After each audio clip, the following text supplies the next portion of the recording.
Banger after banger.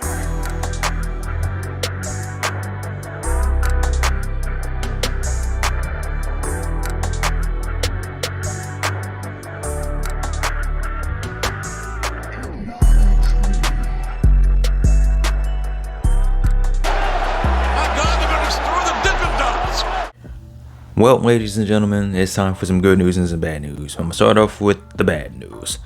The bad news is, despite all my agenda pushing, despite me making this run on Twitter as, pushing the Chris Jericho being the 5th member of the Blackpool Combat Club, it wasn't the case. It didn't happen. Sorry guys, I'll try my best. But with that being said, the good news is, Pac is back. Finally made his return from injury. Good news. Even greater news, we finally know who the 5th member of the Elite is going to be. And it's none other than Kota Ibushi. Again, the worst kept secret in pro wrestling today. But it's a welcome one. Kota Ibushi is indeed the 5th member of the Elite. The Golden Elite is back. The Golden Lovers are back. Happy days are here again. I think world peace has just started. Racism has been ended. Nothing but good things are happening in the world right now. We finally have Kota Ibushi coming to AEW. He'll be making his AEW debut next week in Blood and Guts. Happy days are here again. I'm here again. I go by the name of Big Hero Chris. I got your AEW Dynamite review. And I gotta say, man, this was a good show. Entertaining show. One complaint I do have, the crowd sucked. For the first half of the show, the crowd sucked. Like, they were really quiet. Even when Canada's own Chris Jericho came out for the opening match, you know how the crowd normally is. They're all singing Judas. You can hear them singing Judas. You hear them singing. And you didn't really hear them. They didn't really sound too loud. At first, I was like, okay, maybe it's a mic issue. But as the show went on, it was like, this crowd kind of sucks. Like I said, man, Chris Jericho opened up the show, taking on Commander. Pretty solid match, Match was okay. Commander got put over big time. They had a nice little video package for Commander showing a bit these little highlights of what he's done on Rampage and the few times he's been on Dynamite. I think they even slid some Ring of Honor clips in there as well. Chris Jericho ended up getting the win. Good for him. 1, 2, 3. After the match, we had Don Callis come out, and he was still making the pitch for Chris Jericho to join the Don Callis family. And this was kind of like the running thing throughout the show. Like, you had Don Callis constantly, making his pitch for Chris Jericho to join the family. You even had Chris Jericho looking conflicted, man. Chris Jericho was even talking to Jake Hager. We had a wild Jake Hager appearance. Jake Hager was like, bro, what's going on, man? What's going on with the JS? What are you going to do, man? I've been like your boy for all this time, for 10 years. I saved your life 4 years ago. You brought me into AEW. What's really going on? And Chris Jericho didn't have an answer for him. So Jake Hager took off the purple hat and gave it to him. So what does that mean? Does that mean Jake Hager is done with the Jericho Appreciation Society? Is he done collecting free checks from AEW? Who knows, man? Only time will tell. We didn't really get an answer as to what side Chris Jericho is going to be on. Maybe that'll be revealed next week for Blood and Guts. I don't know. But, we didn't really get a definitive answer as to whether or not Chris Jericho is joining up with Don Callis or not. Only time will tell what happens with that story going forward. So the next thing that happened on the show, we had a backstage segment with Hook. He pulled up, he was saying that AEW is an unsafe working environment. He wants to make his case to get his hands on Hook. But once again, Hook attacks Jungle Boy. I'm kind of waiting for them to get to the next level because for the last couple weeks it's been fun. But can we advance to the next level as far as, when are we going to get this match between Jungle Boy and Hook, or what's next? I mean, you kind of have Jungle Boy pull up, Hook attacks him, Jungle Boy takes off.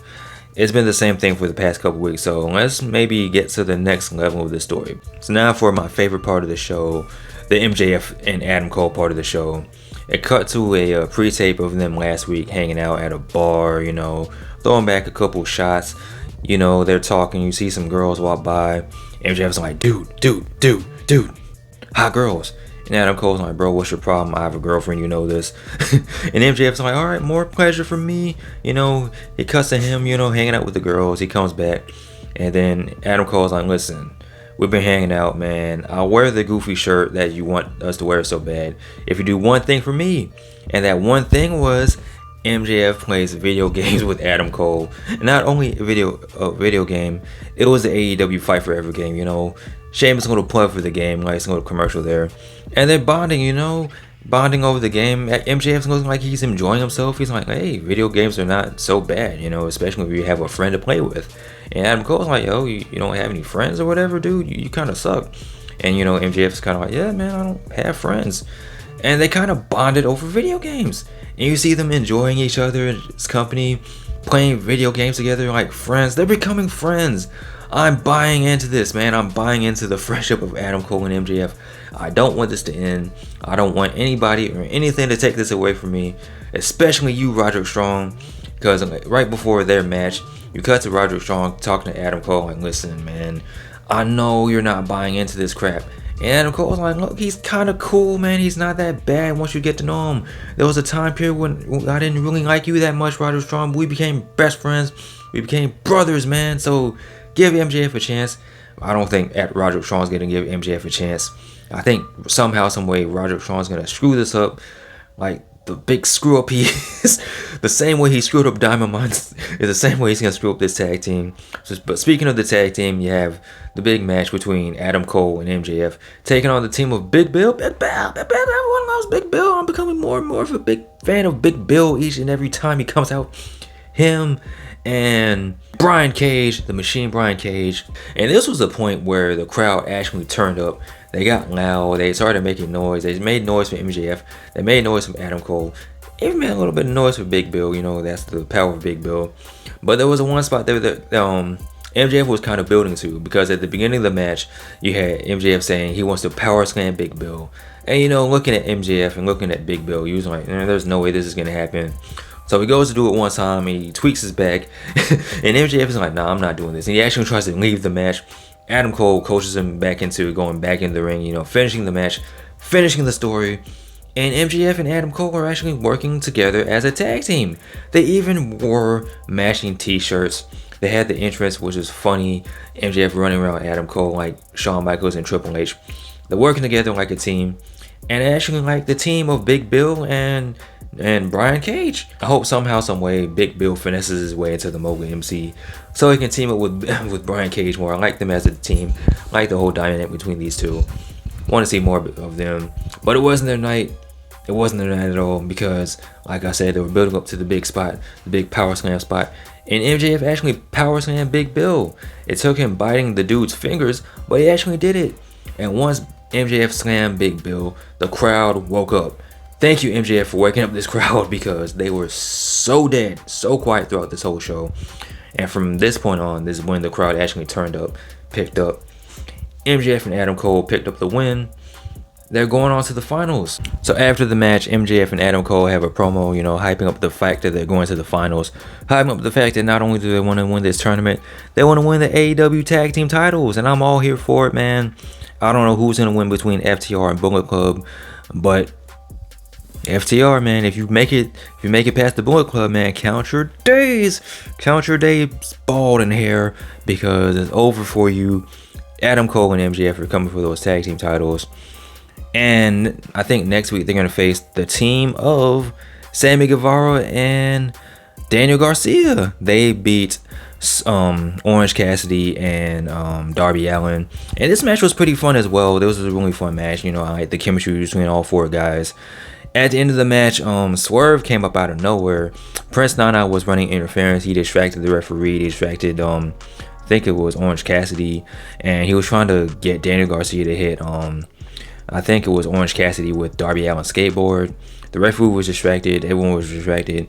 And Swerve came up out of nowhere and kicked Darby Allin in the face. Pretty much killed him. Sammy Guevara didn't see this. He was the only one who was kind of oblivious to what happened. All he knew was that Darby Allin was knocked out. So you hit him with the GTH. Got the 1, 2, 3.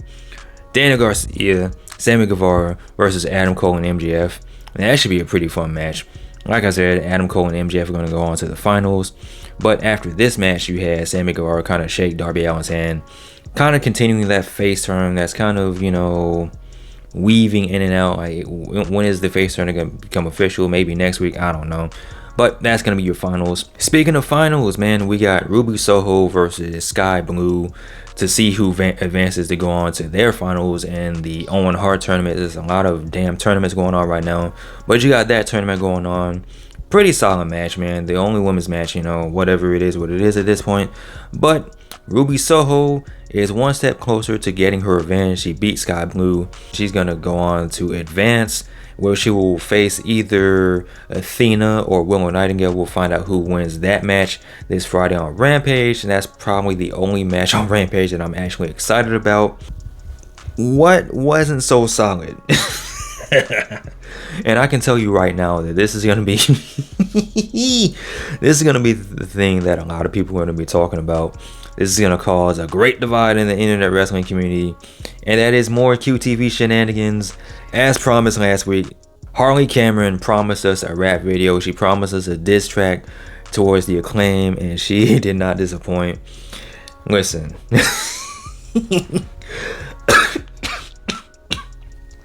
Listen, man. I don't mind QTV. I don't mind the shenanigans.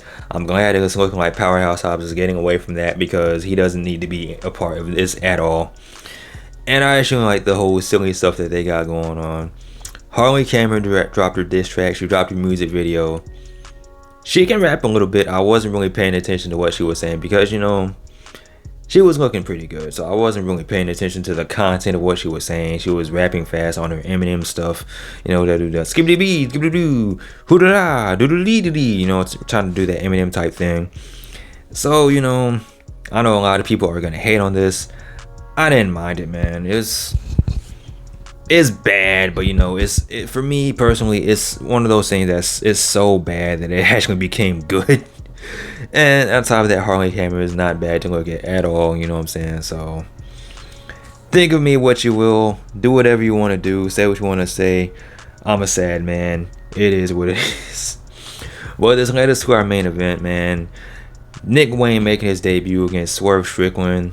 They had a video package earlier in the show, hyping up Nick Wayne, talking about his upbringing, the fact that he lost his father, Buddy Wayne. And on Twitter, it was funny because you had a whole bunch of Christian memes saying, don't let Christian find out this dude's father's dead. So, that was pretty funny. As far as this match goes between Nick Wayne and Swerve, it was a really good match. Really solid, if you've seen any of the matches from Defy, you kind of knew what to expect. And it was just a pretty good showing for Nick Wayne. Pretty good introduction for people who weren't really familiar with this dude. And it's pretty cool that, he's 18 years old and he's already wrestling main event televised matches on AEW Dynamite. So, that's pretty cool. Swerve ended up getting the win with the JML driver, good for him. Good showing for Nick Wayne. Swerve got the win. I'm happy about that. I was kind of concerned that, that they would kind of give Nick Wayne this win because, it was his big debut.